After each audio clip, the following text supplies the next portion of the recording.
she was invisible in her own marriage.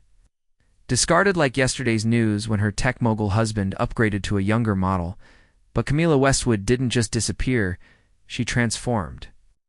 Hey there, romance lovers. Tonight we dive into a world where every choice has a cost and every moment matters. Let's dig in, asterisk.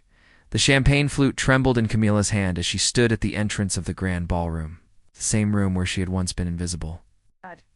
But tonight every eye turned toward her. The burgundy silk of her gown caught the light like liquid fire, and the man beside her radiated the kind of quiet power that made billionaires nervous. You don't have to do this, Marcus Chen whispered, his fingers finding hers. His touch was warm, steady, a sharp contrast to the ice that had settled in her chest the moment she'd walked through those doors. Yes, I do. Camila's voice carried across the sudden hush that had fallen over Silicon Valley's elite.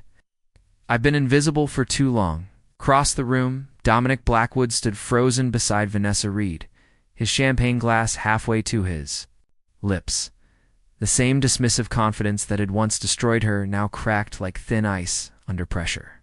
He hadn't expected her to return. None of them had. The whispers started immediately. Isn't that Camila Westwood? I heard she's with Marcus Chen now. The tech mogul who just bought out half of Seattle? My God, look at her. Marcus squeezed her hand once before releasing it. Show them who you really are. Camila stepped forward, her heels clicking against marble that had once witnessed her humiliation. But tonight, she wasn't the ghost haunting the periphery of her own life. Tonight, she was the storm that would reshape everything. Photographer approached, camera raised. This time, when the flash went off, Camila didn't flinch. She smiled, radiant and dangerous. As Marcus's arms settled around her waist with the confidence of a man who had never questioned her worth. Mrs. Westwood, the photographer called out. Any comment on your return to San Francisco? Camila's gaze found Dominic across the room, who was staring at her with something that looked almost like fear. Good. Sometimes, she said, her voice carrying in the sudden silence, you have to leave a place to understand your own power. I'm not here to blend into the background anymore. The crowd erupted in murmurs, but Camila heard none of it. She was watching Vanessa Reed's face drain of color as recognition dawned. Watching Dominic realize that the woman he had discarded, like an outdated accessory, had returned with someone who could buy and sell him twice over. But the real shock was yet to come, because what none of them knew was that Marcus Chen wasn't just her lover. He was her partner in something far more dangerous than romance. And tonight, the game would finally begin.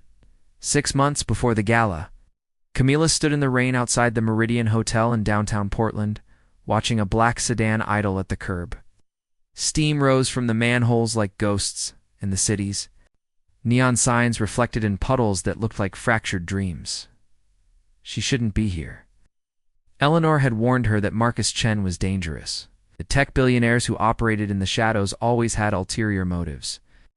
But the manila envelope in her purse contained information that could destroy Dominic Blackwood, and Marcus was the only one with the power to help her use it. The sedan's window rolled down, revealing a face that belonged in boardrooms and hostile takeovers. Marcus Chen was younger than she'd expected, maybe 40, with sharp cheekbones and eyes that seemed to catalog every detail. His reputation preceded him, the mystery mogul who bought failing companies and transformed them overnight, whose past was a carefully guarded secret. Get in, he said. His voice was rough velvet, the kind that made smart women do stupid things. Camila hesitated. Once she stepped into that car, there would be no going back. The woman who had spent 5 years disappearing into the background would be committing to becoming someone else entirely. She got in. The interior smelled like leather. An expensive cologne. Marcus studied her with the intensity of a man accustomed to reading people like financial statements. You have something I need, and you have something I want. Camila pulled out the envelope. Dominic's been laundering money through offshore accounts. Art purchases that don't exist. Charity donations to phantom organizations. Documented. Everything during our marriage. Marcus's expression didn't change, but his fingers tightened almost imperceptibly on his phone. Why come to me? Why not the FBI? 'Cause they would investigate him. You would destroy him. Camila met his gaze without flinching. There's a difference. And what do you want in return? I want to watch his world burn. I want him to feel as invisible as he made me feel. She paused, her heart hammering against her ribs. And I want him to know it was me. Marcus was silent for a long moment, rain drumming against the roof like impatient fingers. When he finally spoke, his voice was barely above a whisper. You have no idea what you're asking for. Then tell me, I don't just buy companies, Camila. I hollow them out from the inside. I make their owners watch everything they've built crumble before I move in for the kill. It's not clean, it's not quick. Once it starts, innocent people get hurt. Dominic hurt innocent people when he destroyed my life for sport.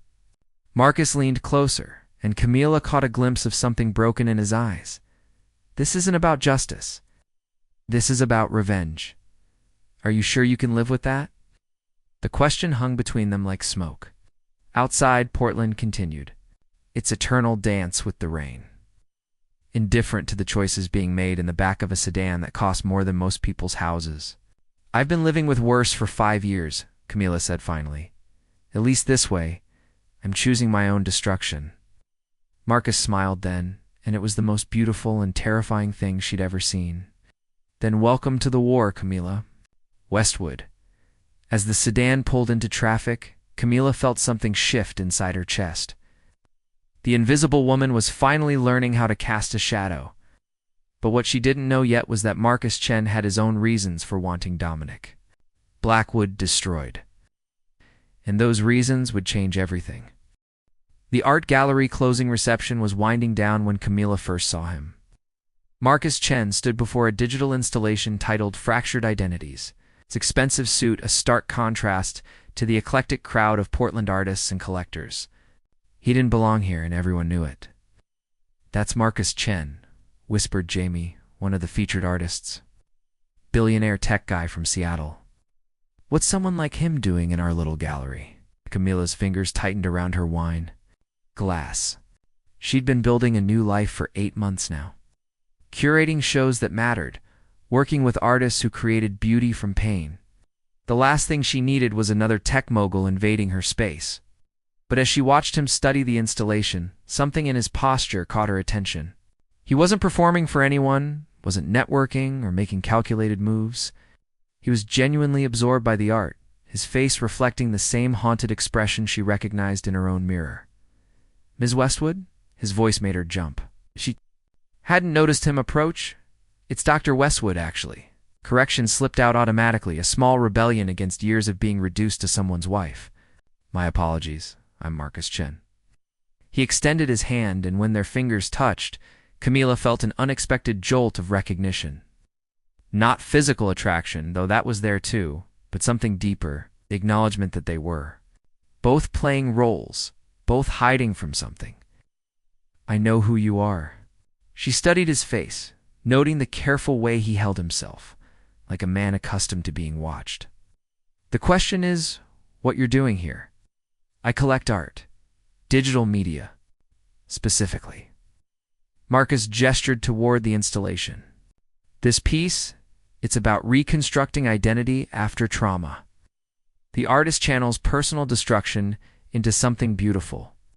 There was something in his voice that made Camila look at him more closely. You speak like someone who understands trauma personally, don't we all?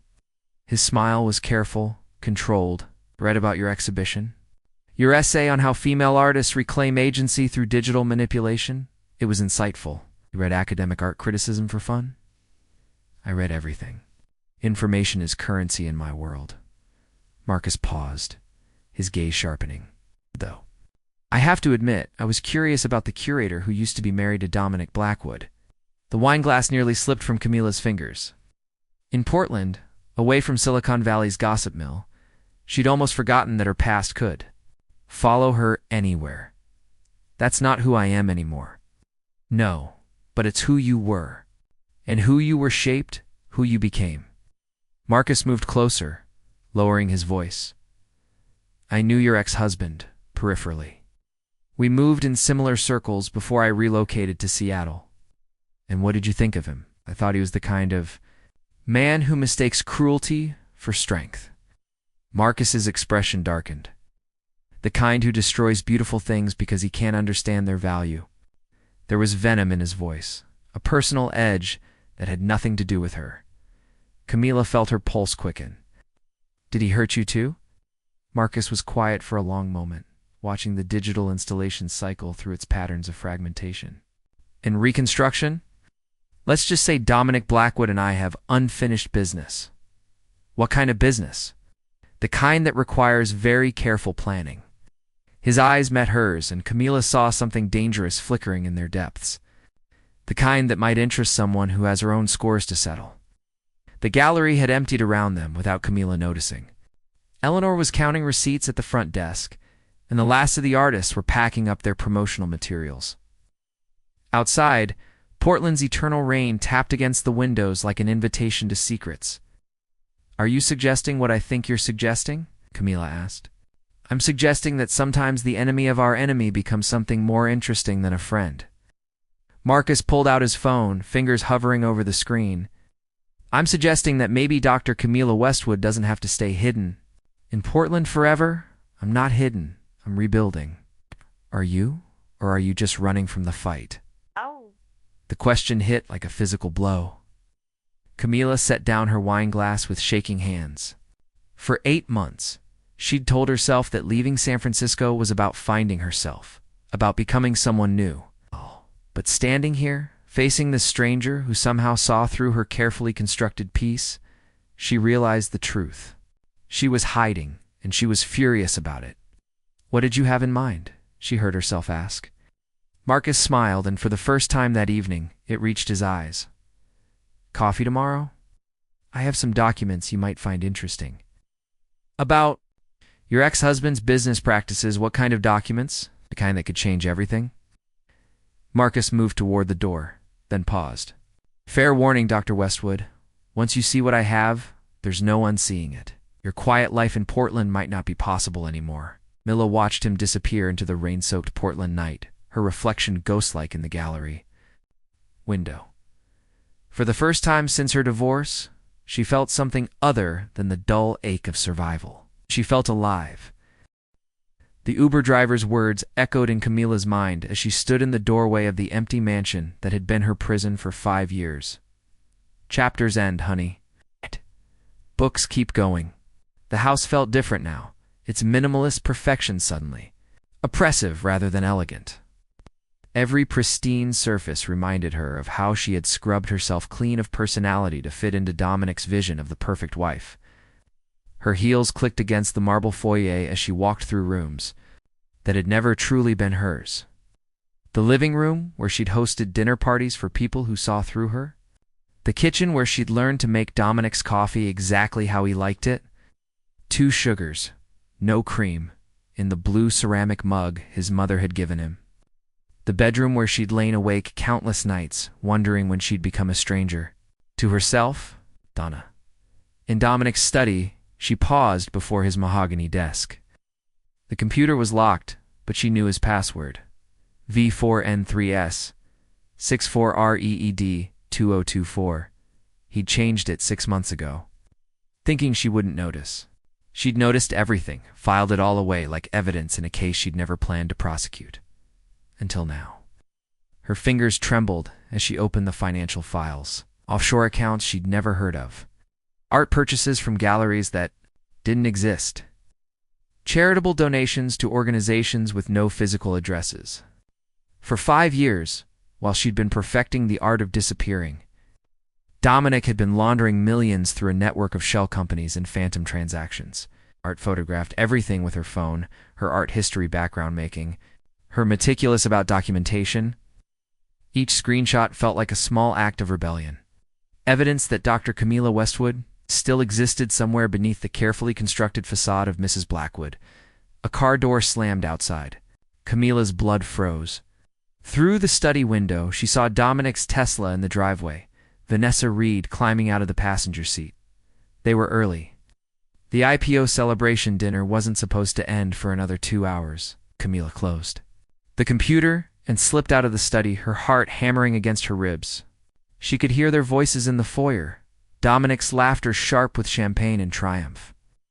The Hong Kong investors were very impressed, Vanessa was saying, although I think they were more interested in the expansion plans than the current infrastructure. That's why I need you handling the international accounts, Dominic replied.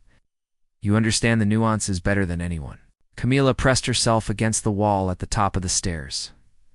International accounts. She thought of the photographs on her phone, the pattern of transactions that suddenly made more sense. What about your wife? Vanessa asked. When are you planning to tell her about us officially? Ex-wife? As of this afternoon? The papers were signed during the market close. Dominic's voice carried no emotion, as if he were discussing stock prices rather than the end of their marriage. She'll be out of the house by tomorrow. I've already had her things packed. That seems rather cold even for you. Camila knew. This day would come. She's not stupid, just Dominic paused, searching for the word. Inconsequential. She'll disappear into whatever life invisible people live, and we'll move on. Invisible.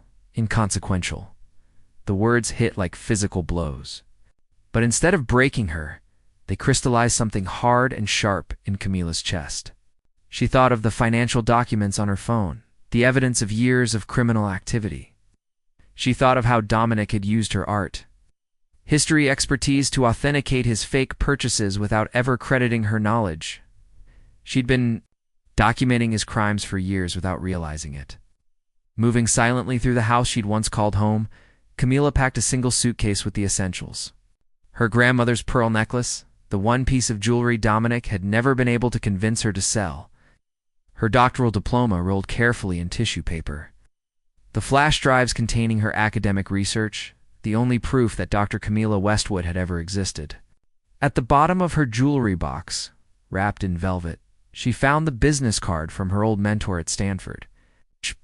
Professor Elena Martinez, now directing a contemporary art museum in Portland, had reached out after the divorce announcement, offering whatever help Camila might need to rebuild her career.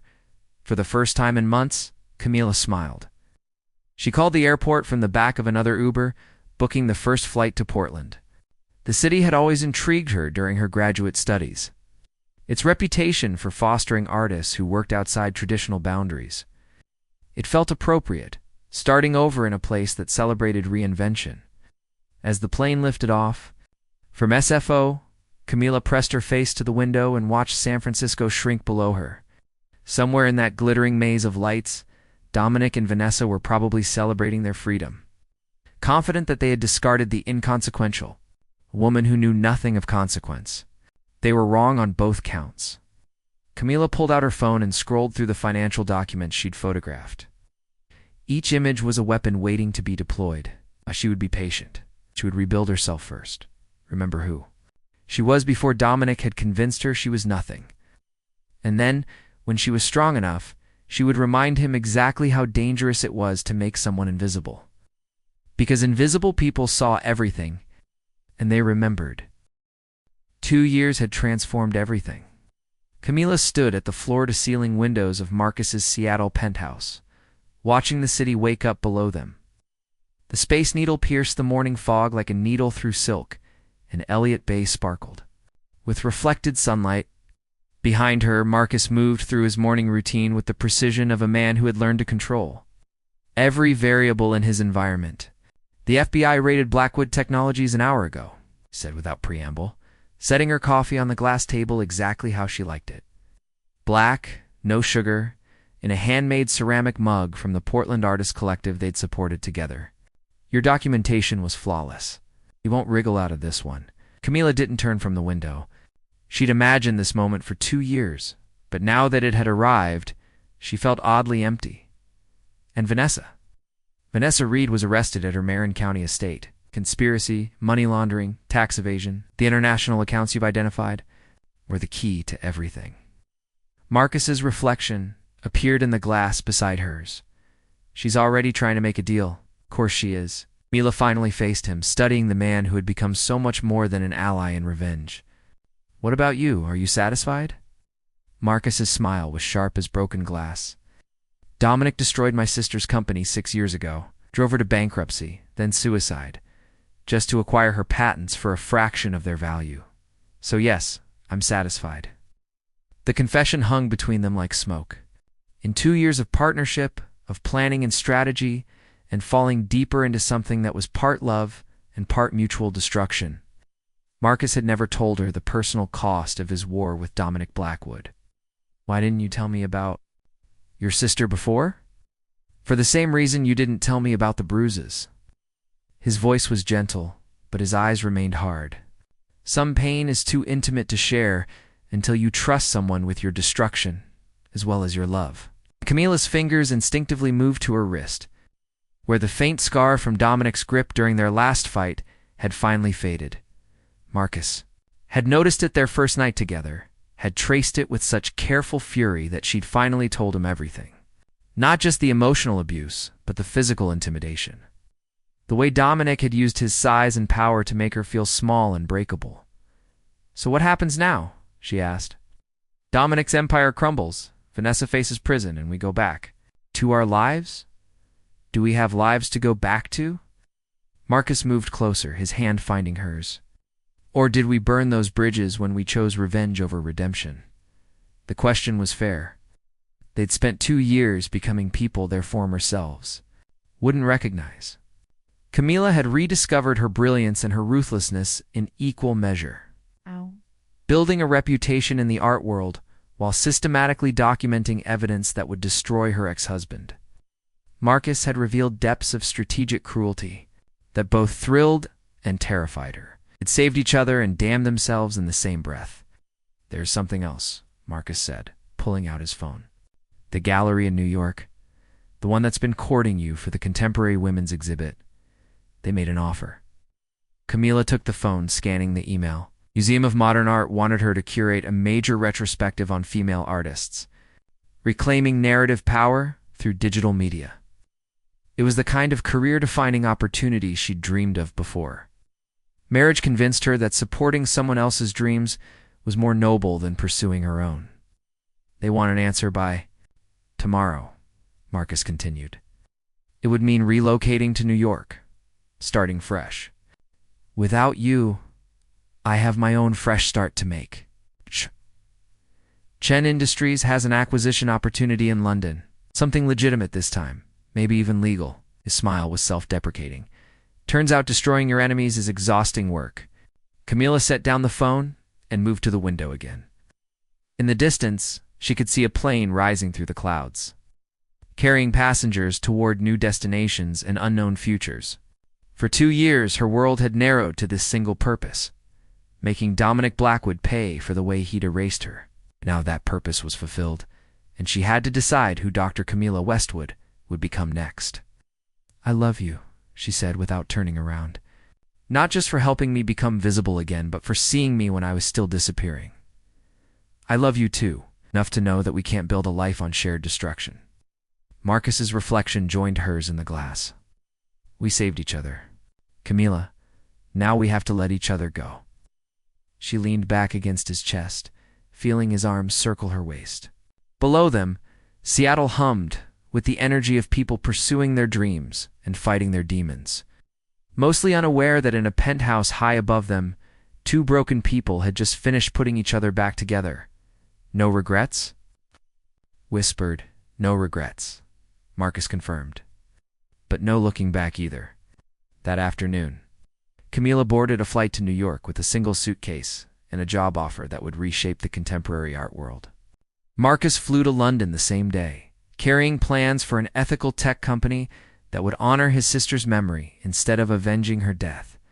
They didn't say goodbye. It said everything that mattered in the silence between heartbeats. In the space between justice and vengeance, in the careful distance between love and letting go. 6 months later, Camila stood in the Museum of Modern Art, surrounded by installations that told stories of women reclaiming their voices after trauma.